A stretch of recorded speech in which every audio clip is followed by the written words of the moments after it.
So what wasn't the jury allowed to hear over the course of the 3-week trial? Possible skeletons from the closets of both George Zimmerman and Trayvon Martin? And would those details, not permitted in court, have changed the jury's verdict? Once again tonight, Matt Gutman. For more than 15 days, this is what the jury saw. Oh, he's skipping. Theatrics. Fits of anger. It's outrageous that the state would seek to do this at this time. Knock, knock. Who's there? Even bad humor. George Zimmerman. George Zimmerman. Who? All right, good. You're on the jury.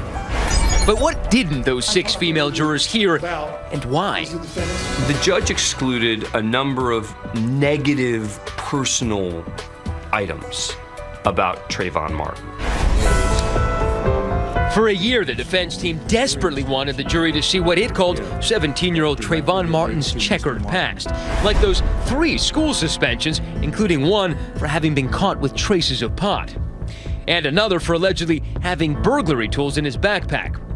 There's this video Martin shot himself, the only available sample of his voice, laughing as homeless men fight over a bike. Then there are these photos from his cell phone, Martin giving the finger, marijuana plants, blowing smoke.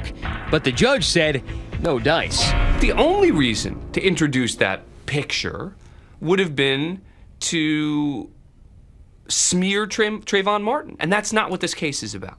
What is the most important piece of evidence you think they didn't hear?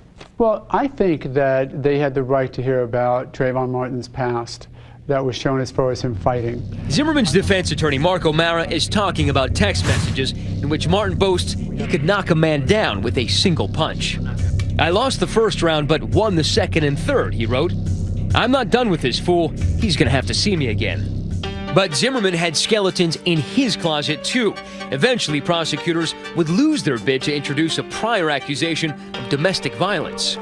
And then there's a 2005 arrest for allegedly assaulting a police officer. That charge was ultimately dropped. And remember that explosive 911 call with those blood-curdling screams? So you think he's yelling help? Yes. All right, what is your phone number? So much was made of that 911 call. The screams. Who was screaming? Why was that so important? Well, I think for both sides, that case was important because I think that if that was a definitive answer, then that would tell us what happened. But the judge barred the prosecution from calling 2 audio experts who would have testified they believed those desperate cries for help came from Martin. The judge ruled that the science was too unreliable. It definitely would have helped prosecutors to have experts, not just family members, but experts who could say, I believe very strongly that that's Trayvon Martin's voice on that tape. The most contentious arguments away from the jury's view came just this week. 10 o'clock at night. We started this morning. When the defense, prosecutors, and even the judge No, court is in recess. Thank you very much. sparred over whether to admit this elaborate 3D animation into evidence. It depicts what Zimmerman says happened moments before he shot and killed Trayvon Martin. She did, however, allow the defense team to reference it during its closing argument. Save for those 2 days of testimony when Rachel Jeantel's choice of words was picked apart by the defense, the specter of race was rarely raised. You don't think that creepy ass cracker is a racial comment? No.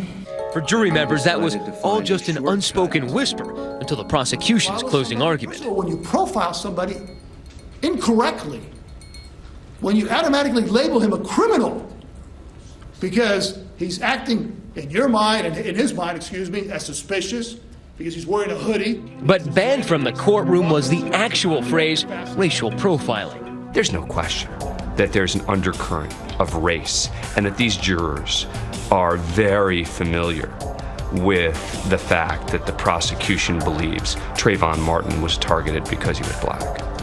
In the end, none of Zimmerman's sideshows played a part in determining the outcome of this case, because as far as the jury was concerned, they didn't exist.